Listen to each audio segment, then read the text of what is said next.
Uma exposição das 7 eras da Igreja. Página 70.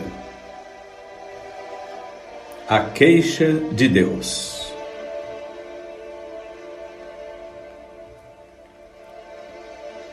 Apocalipse capítulo 2, verso 4.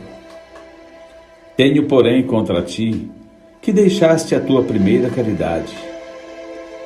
Para compreender isto, você precisa compreender que o Espírito não está falando apenas aos santos originais de Éfeso. Esta mensagem é para toda a era que durou cerca de 120 anos. Sua mensagem, portanto, é para todas as gerações nesse espaço de tempo. Agora, a história continua repetindo-se a si mesma. Nas gerações de Israel, vemos um avivamento numa geração, só para ver as chamas desvanecendo-se na próxima. Na terceira geração, as brasas podem estar ligeiramente acesas. Porém, na quarta geração, pode não haver qualquer vestígio da chama original. Então, Deus acende o fogo novamente e o mesmo processo é repetido. É simplesmente a manifestação da verdade de que Deus não tem netos. A salvação não é transmitida pelo nascimento natural, tanto quanto não há qualquer verdade na sucessão apostólica. Isso não existe na palavra. Você começa com crentes verdadeiramente renascidos, e quando a próxima geração surge, eles já não são mais simples cristãos, mas tomaram um nome denominacional e agora são batistas, metodistas, etc. Isso é exatamente o que eles são, de fato. Eles não são cristãos. Você tem que nascer da vontade de Deus, não da vontade do homem, para ser salvo. Mas todas estas pessoas estão agora ajuntando-se pela vontade do homem. Eu não digo que algum deles não estejam certos com Deus. Nem por um minuto eu digo isso. Mas o fogo original se extinguiu. Eles não são mais os mesmos. O fervente desejo de agradar a Deus, a paixão por conhecer sua palavra, o clamor por elevar-se no espírito, tudo começa a esmorecer. E em vez dessa igreja estar incendiada com o fogo de Deus, ela tem esfriado e se tornado um pouco formal. É isso que estava acontecendo lá atrás com os efésios. Eles estavam ficando um pouco formais. O entregar-se a Deus estava aos poucos desaparecendo. E as pessoas já não estavam tão atentas ao que Deus pensava delas, porquanto começaram a estar atentas ao que o mundo pensava delas. Entrando essa segunda geração, foi exatamente como Israel. Eles demandaram um rei para serem como as outras nações. Quando fizeram isso, eles rejeitaram a Deus, mas de qualquer forma o fizeram. Essa é a história da igreja. Quando ela pensa mais em se conformar ao mundo, em vez de se conformar a Deus, não demora muito até você vê-los parar de fazer coisas que costumavam fazer e começar a fazer coisas que não faziam inicialmente. Eles mudam sua maneira de vestir, suas atitudes e seu comportamento. Eles ficam frouxos. Isso é o que Éfeso significa, relaxado, à deriva. O ciclo de avivamento e morte nunca falhou. Tudo o que você tem a fazer é relembrar este último movimento de Deus no Espírito, quando homens e mulheres vestiam-se como cristãos, iam à igreja, oravam a noite toda, iam para as esquinas e não se envergonhavam das manifestações do Espírito. Eles deixavam suas velhas igrejas mortas e adoravam em casas e velhos armazéns. Eles tinham realidade, mas não demorou muito tempo até que começassem a obter dinheiro suficiente para construir belas novas igrejas. Eles introduziram um coro em vez deles mesmos cantarem a Deus. Eles puseram togas no coro, eles organizaram um movimento e dirigiram pelo homem. Logo começaram a ler livros que não eram adequados para ler. Eles arriaram as travas e os bodes entraram e tomaram o controle. O grito de alegria acabara. A liberdade do espírito acabara. Eles prosseguiram com uma forma, mas o fogo se extinguira, e o negrume das cinzas era praticamente tudo o que restava. Há alguns momentos atrás, eu mencionei que João compreendia o que era amar a Deus.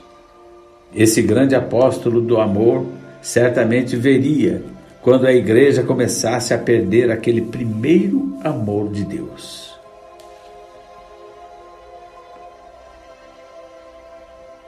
Em 1 João 5,3, ele diz: porque esta é a caridade de Deus, que guardemos os seus mandamentos, sua palavra.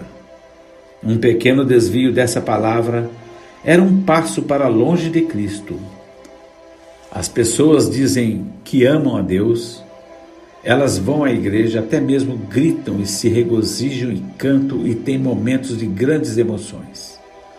Mas quando tudo termina, observe e veja se elas estão nessa palavra, andando nela, vivendo nela. Se passam por todas as outras coisas e depois não andam nessa palavra, elas podem dizer que amam a Deus, mas suas vidas contam uma outra história. Eu não sei se João não viu muito disso antes de morrer. Pessoas dizendo que amavam a Deus, porém não obedecendo sua palavra. Igreja de Éfeso, algo está acontecendo com você. Alguém está tentando acrescentar a essa palavra ou tirar dela. Mas eles o estão fazendo tão sutilmente que você não pode vê-lo. Eles não têm feito um movimento tão grande que você possa vê-lo abertamente. Está encoberto. E eles o estão trazendo por meio da razão e da compreensão humana. E isto tomará o controle, a menos que você o rejeite. Volte ao Pentecostes, antes que seja tarde demais. Mas, como sempre, as pessoas não prestam atenção à advertência de Deus. Esse fogo de avivamento edificado sobre a sagrada palavra é tão maravilhoso e a manifestação do Espírito tão abençoada que um pequeno temor se insinua e um sussurro no coração diz: como podemos proteger essa verdade que temos? O que podemos fazer para ver esse avivamento continuar? É aí quando o espírito anticristo entra e sussurra: olhem, vocês têm a verdade agora, cuidem que ela não se perca. Organizem e estabeleçam o credo daquilo que vocês creem. Ponham tudo isso num manual eclesiástico, e eles o fazem. Eles organizam, eles acrescentam à palavra e morrem exatamente como Eva, por tomar uma palavra errada. É a palavra de Deus que produz vida. E não é o que nós dizemos acerca da palavra o que conta, mas é o que Deus disse. A advertência de Deus. Apocalipse capítulo 2, verso 5. Lembra-te, pois, de onde caíste, e arrepende-te, e pratica as primeiras obras. Quando não, brevemente a ti virei, e tirarei o seu lugar, o teu castiçal, se não te arrependeres. Deus lhes diz para se lembrarem. Evidentemente, algo tinha deixado suas mentes. Eles tinham esquecido de algo. Ele lhes falou para voltarem suas mentes ao seu ponto de origem. A origem da primeira era foi o Pentecostes. Eles o tinham abandonado. Eles tinham esquecido da sua glória e maravilha. Era tempo de voltar na mente e depois na realidade. Voltar ao tempo em que podiam dizer: para mim, o viver é Cristo. Voltar à pureza do tempo em que trataram com Ananias e Safira. Voltar à porta formosa. Oh, que opróbrio é se desviar de Deus e aprovar aqueles atos que profanam seu nome. Aqueles que proferem seu nome, que se apartem do pecado e mantenham-se vasos puros para Deus. Olhe para que uma vez você era em seu coração e mente e em sua vida. Então, volte a isso. E qual é o caminho de volta? É o caminho do arrependimento. Se um pecador tem que vir a Deus por meio do arrependimento, então, tanto mais terá que se arrepender o morno ou o apóstata. Arrepende-te, produz frutos dignos de arrependimento. Mostra-o com tua vida. Se não te arrependeres, disse Deus, tirarei o teu castiçal. Certamente, uma igreja nessa condição não pode dar luz ao mundo. Sua luz tornou-se trevas. Deus tirará então o seu fiel mensageiro e seus fiéis pastores e os deixará sozinhos. E continuarão falando acerca de cristianismo, mas estarão destituídos dele. Arrepende-te rapidamente. Não hesite. Evidentemente, Éfeso hesitou, pois seu tempo de vida não foi muito longo. A glória de Deus começou a decrescer. Continua e tão rapidamente. Não demorou muito até que a cidade estivesse em ruínas. Seu glorioso templo tornou-se uma massa informe. A terra tornou-se um pântano habitado por aves aquáticas. A população partira, com exceção de uns poucos incrédulos numa esquálida vila. Não ficou sequer um cristão. A lâmpada fora arrancada de seu lugar. Agora não quer dizer que ela não pudesse ter se arrependido. Não quer dizer que não podemos nos arrepender. Podemos, mas deve ser rapidamente.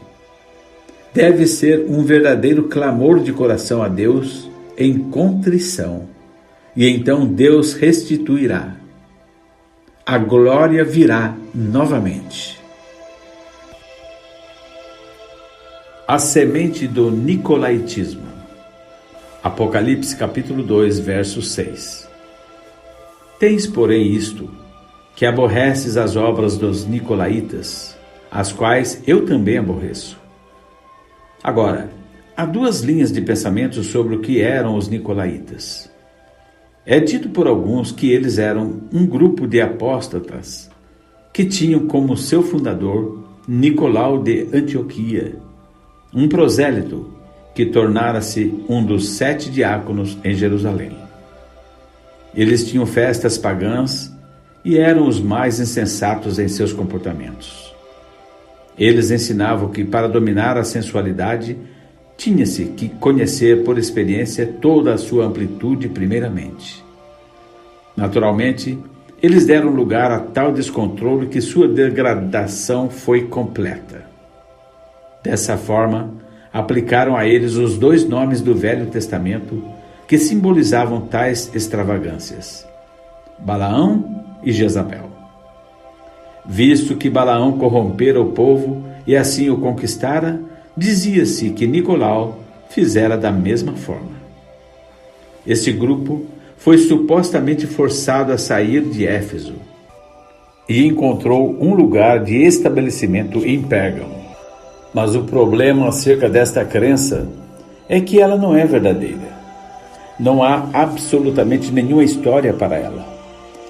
Na melhor das hipóteses, é tradição. Adotar tal ponto de vista faria a era da igreja de Éfeso ser puramente histórica, sem nenhuma influência sobre o dia de hoje. Isto não é verdade, pois o que começou na igreja primitiva deve continuar em cada era, até que seja finalmente abençoado e exaltado por Deus ou destruído como uma coisa impura no lago de fogo. Que esta tradição é realmente contra a Escritura, note simplesmente que, em Apocalipse 2:2, a igreja de Éfeso não podia sofrer os maus. Portanto, eles tiveram que pô-los para fora, ou não faria sentido dizer que não podiam sofrê-los. Se eles não os tivessem posto para fora, então eles o estariam sofrendo. Agora, no versículo 6, diz que eles aborreciam as suas obras. Assim, este grupo nicolaíta permaneceu como uma parte da primeira era fazendo suas obras. As obras eram aborrecidas, mas as pessoas não ficavam impotentes. Dessa forma, vemos sementes em Éfeso que continuarão e se tornarão uma doutrina que irá diretamente até e para dentro do lago de fogo. O que são esses nicolaítas? A palavra vem de duas palavras gregas: Nikao, que significa conquistar, e Laos, que significa os leigos. Na realidade, alguém estava fazendo algo naquela igreja primitiva que estava conquistando os leigos.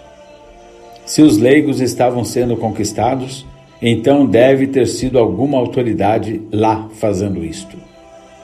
O que é que Deus aborrecia e estava acontecendo naquela igreja? O que acontecia então e está acontecendo agora é exatamente o que a palavra nicolaíta significa. O povo estava, de certo modo, sendo sujeito de uma forma que era completamente contrária à palavra de Deus. Agora, para entendermos o real significado daquilo que estamos a ponto de ventilar, eu devo adverti-lo a manter sempre em mente que religião, assuntos espirituais, se preferir, é composta de duas partes que se entrelaçam, mas são tão opostas quanto o preto e o branco.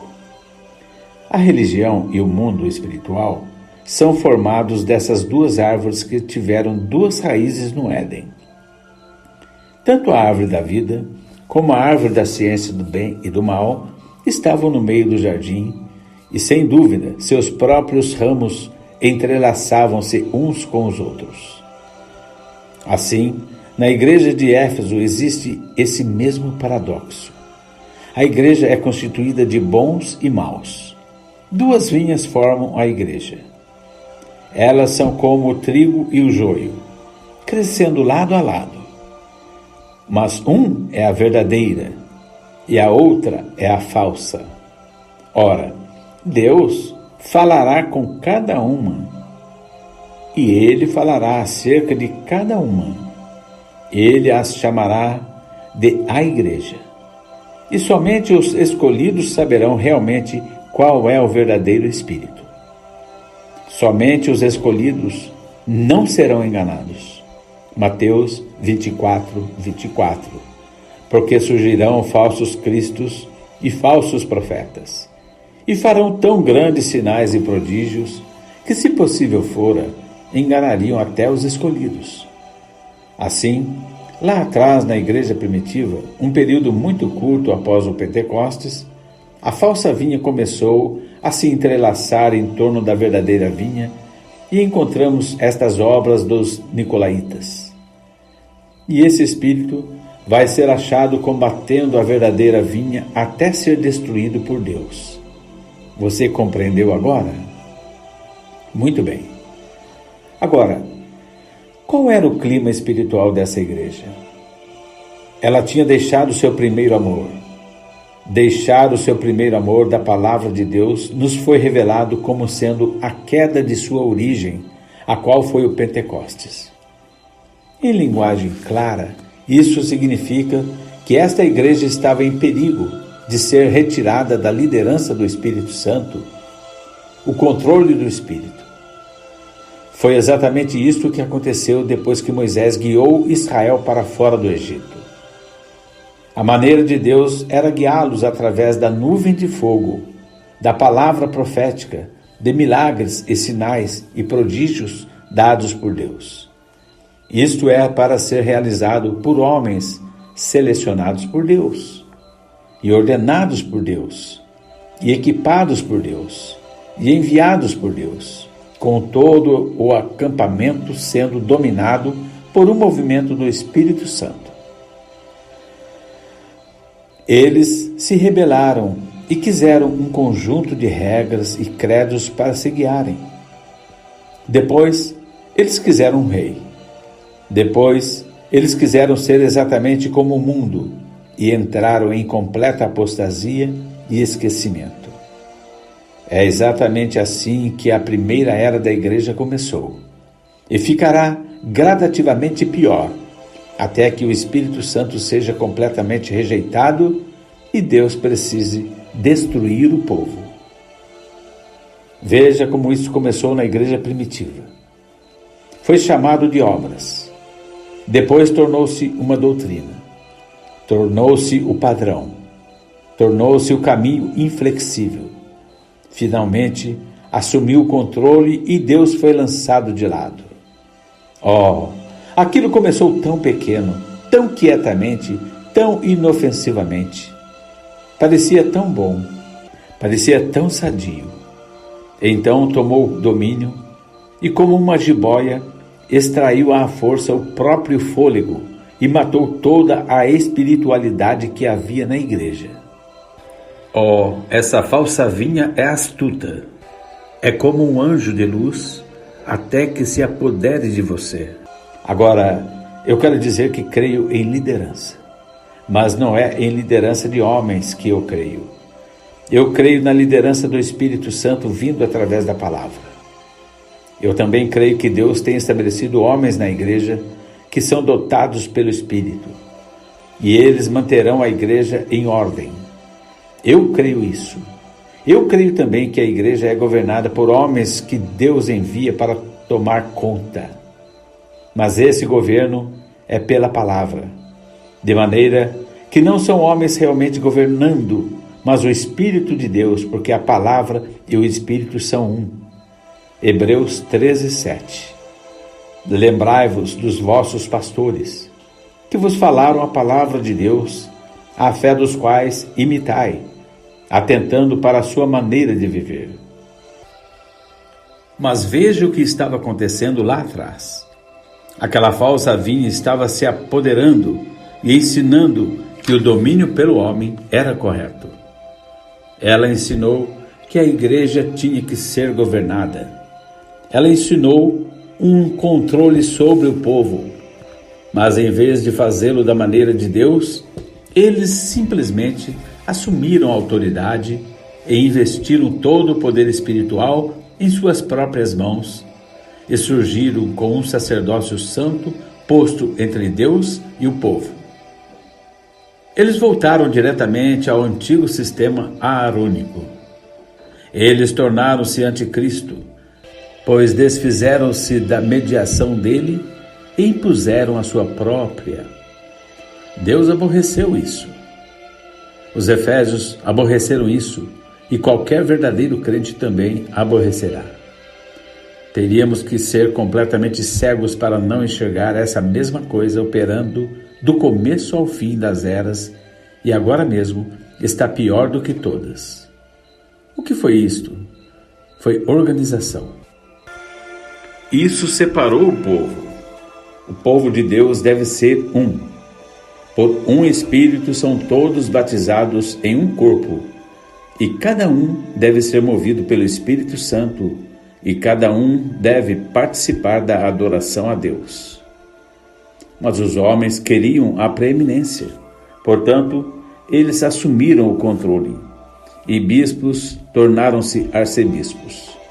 E com títulos imponentes, eles desviaram-se da palavra de Deus e ensinaram suas próprias doutrinas. Eles levaram o povo a obedecê-los até que chegou o tempo em que sua maneira de adorar de modo nenhum se assemelhava aos dias primitivos após o Pentecostes. Estas obras foram o princípio da sucessão apostólica. A partir da sucessão apostólica, foi um passo rápido e fácil para a filiação à Igreja como o meio de acesso à graça salvadora. A palavra fora reduzida a um credo.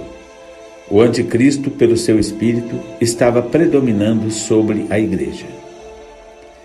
Veja hoje, se você ler Atos 2:4, da maneira que alguns fazem, você poderia lê-lo assim: Ora, cumprindo o seu dia de Pentecostes, veio um sacerdote com uma hóstia e disse: Estenda sua língua, e colocou a hóstia sobre ela, e só ele tomou um pouco de vinho e disse: Você agora recebeu o Espírito Santo. Inacreditável? É exatamente a isso que o nicolaítismo tem chegado. Eles dizem: não se importe com o que a palavra de Deus diz. Você não pode compreendê-la. Nós temos que interpretá-la para você. Além disto, a Bíblia não está terminada. Ela tem que mudar com os tempos e nós lhe diremos quais são as mudanças. Quão contrário isso é à palavra de Deus, que enfaticamente afirma: seja Deus verdadeiro e todo homem mentiroso, sempre que houver um conflito com a verdade.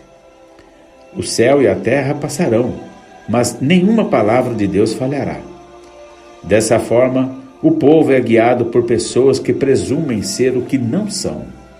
Dizem que são vigários de Cristo, mas anticristo é o que eles são. Aqui está outra história triste. É a história do batismo nas águas.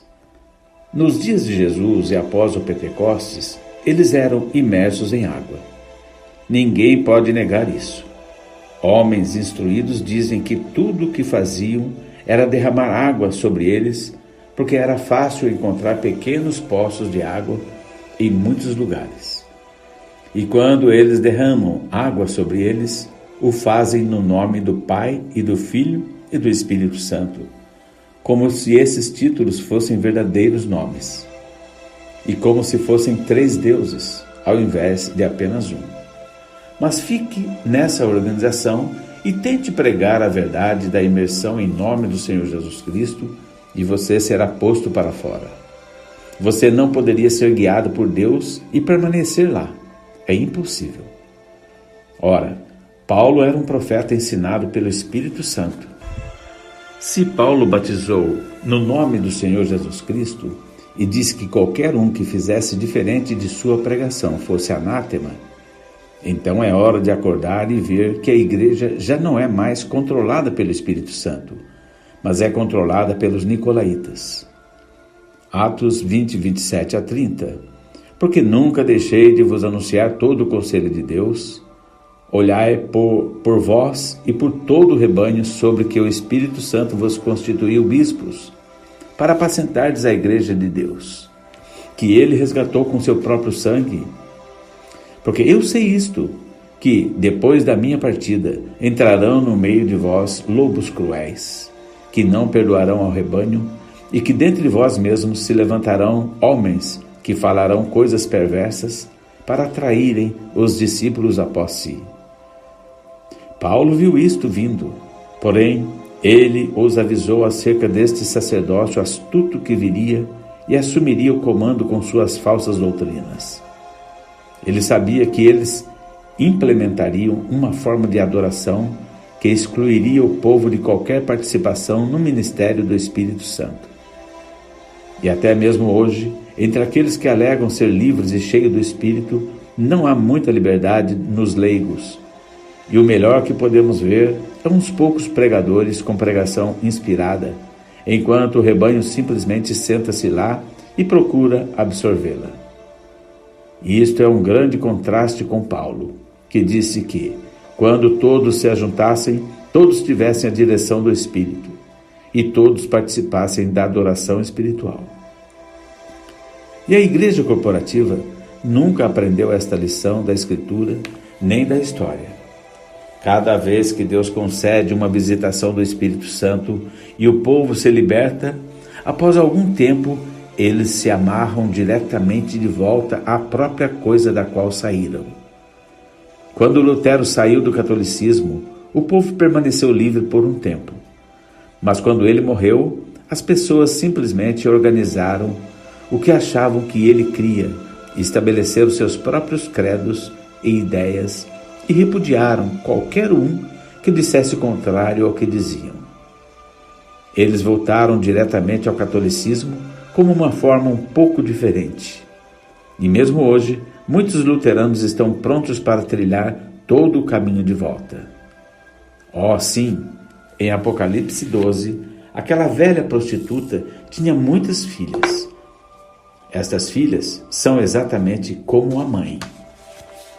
Elas põem a palavra de lado e negam a operação do Espírito de Deus, subjugam os leigos e tornam impossível aos leigos adorar a Deus, a menos que venham através delas ou de seu padrão, que nada mais é do que um esquema de incredulidade do próprio Satanás.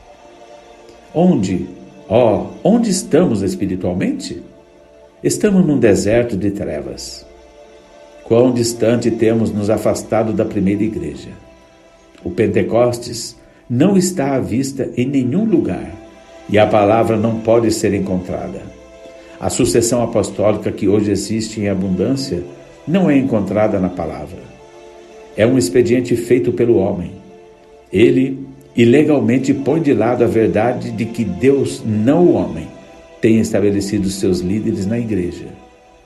Pedro nem sequer esteve em Roma.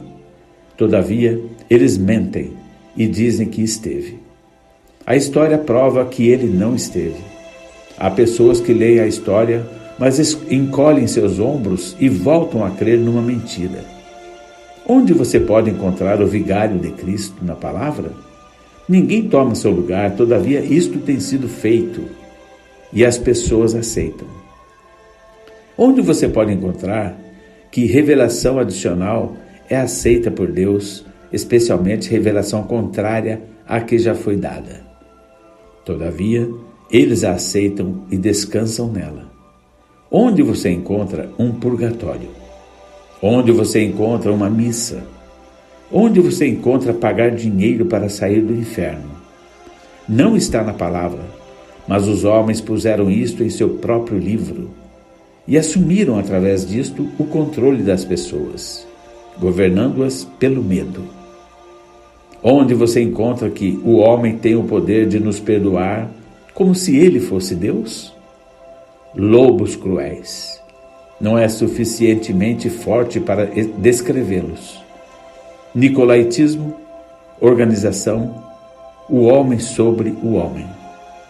Volte a Deus. Arrependa-se antes que seja tarde demais. Veja a mão escrevendo na parede. Está escrevendo juízo. Assim como os vasos sagrados foram profanados e assim trouxe a ira de Deus, agora a palavra sagrada tem sido profanada e o espírito entristecido. E o juízo está aqui, bem à porta. Arrependei-vos, arrependei-vos, voltai ao Pentecostes, de volta à liderança do Espírito Santo, de volta à palavra de Deus, pois, por que razão morreríeis?